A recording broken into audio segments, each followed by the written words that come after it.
Hey, it's CrossFitTracking.com just to do a review of the MultiSport function when it comes to utilizing it for CrossFit. I'll just go through a little highlight. So I usually convert the cardio, because it's not GPS based, into a CrossFit workout. So here I set up the data screens to include the heart rate gauge up at the top, the average heart rate timer, and then time of day just to know how much time is left in class. I'll just show everybody this just for purposes of knowing how to set up your I did a whole video about it, but you just go into the rename and you find CrossFit, or you type in CrossFit in each of the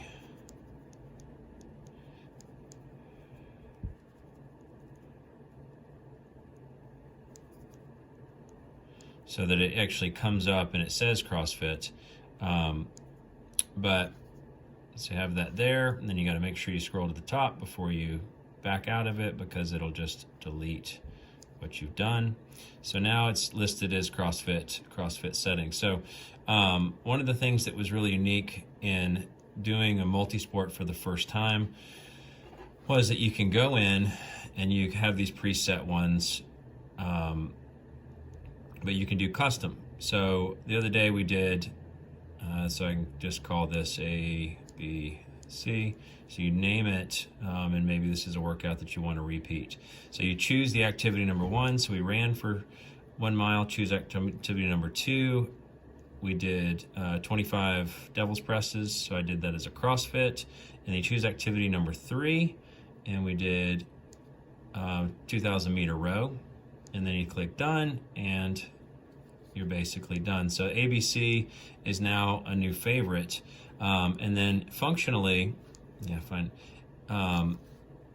When you get in and you see how it comes out in a workout, I found it to be actually pretty useful. It does a couple things that were nice. So I'll show you on the phone itself so you can see it in Garmin Connect, but it shows you a total time and total distance, but you can go into any of the parts. You can see how long your transitions were. I had a terrible transmission because I didn't know how to actually functionally move to the next transition. You have to keep hitting the bottom right button to start the next workout.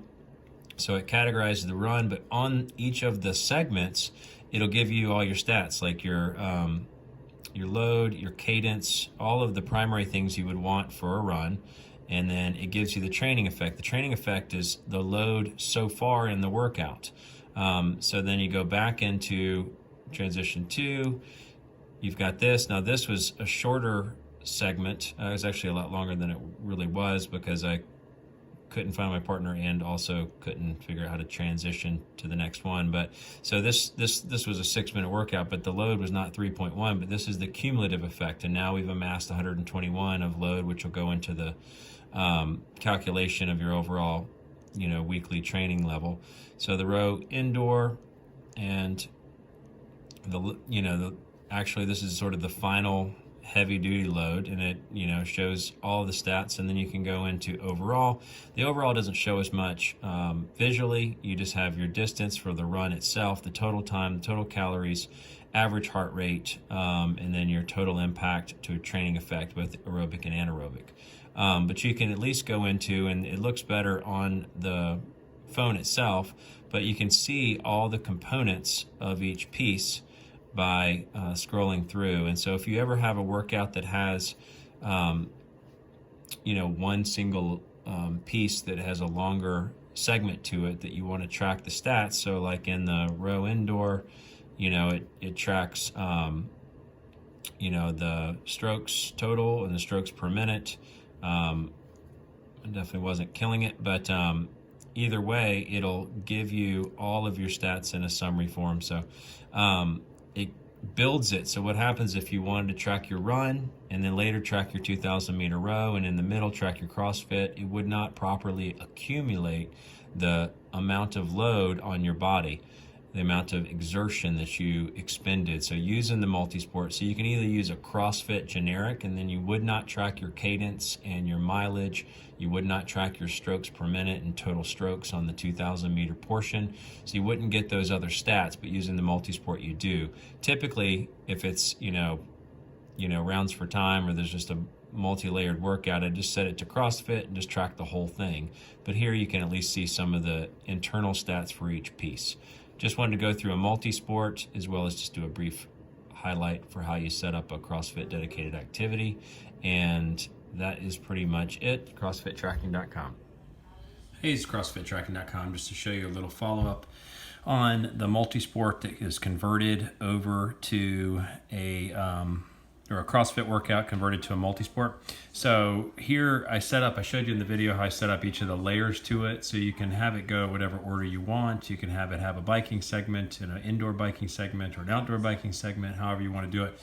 When you come into it, the actual workout itself, it'll show any GPS-based distance as a total summary. It'll have the time, the total distance, because I only did the 1 mile, and then the total calories, and you can see any of the subsets down here. So you can go into the run and see what your stats were. Mine weren't great. First run of that length I've done in a while, unfortunately. So then again, it shows you the training effect, but you can see the cadence, the respiration rate, the elevation, temperature, and then time in the zones. So you see all your full stats for each piece of it. You also have your performance condition, whether you were improving as you went along in the run, pace obviously. So then you go back to the primary MultiSport section, and then you can see the transition time, 16 seconds, and then this was 25 devil's presses, but it was with a partner, so you can see hills here. Obviously, I couldn't find my partner because it was my son, and he was, went the wrong direction. So anyway, we got there, and here you can at least see the hills, the ridges for each of the, for my section of the workout, the amplified training effect. So this is the training effect of the workout up to this point, and then elevation, temperature, and time and heart rate zones. So obviously those things don't apply to anything else, but you can see again, how much time was dedicated from this, how much the calories were for this subset, and then obviously the pieces itself. And then you can go into the 2,000 meter row. Where you get the strokes, the total strokes, calories, the total time. That was the total time with a couple of setup problems, issues along the way. But either way, you can see the total strokes, or the strokes rate, I should say, the fastest rate, and temperature and time in the zone. And then this is your cumulative training effect for the workout itself. And then that's where it's sort of jumbled in getting started and getting things set up, and then peaked towards the end for the total time. But it basically will show you each piece of the workout in the layers that you created in each little sub activity. But it was nice just to be able to use a MultiSport for the first time. I've never found that to be purposeful, but it was very easy to set up in the watch as I showed you, and you can obviously do it for different types of activities and different types of orders, and you can name it something and then delete it later if you wanted to. But it was a nice overall workout summation, mostly because in the end, if you did it, you could obviously do this as just one big CrossFit workout, but if you did it as 3 separate workouts because you wanted to get your GPS on the run to be able to time your 1 meter, or because you wanted to separate the rowing because you wanted to give, like a time trial for the rowing a certain distance, you would have 3 separate workouts, but it would not give you a cumulative effect for the training effect. So it would not build up. And if you don't have, each of the smaller pieces, if you don't have a lot of training effect, then you would not calculate the correct amount of load. So when you build up a higher training effect, it creates a much higher load on your body than it would have if I had done these as 3 separate activities, because I did this as 3 separate activities on a separate watch just to compare the experience. And it did not calculate to as big of a load as the total breadth here. So again, MultiSport, how to use MultiSport for a CrossFit tracking workout. Again, CrossFitTracking.com.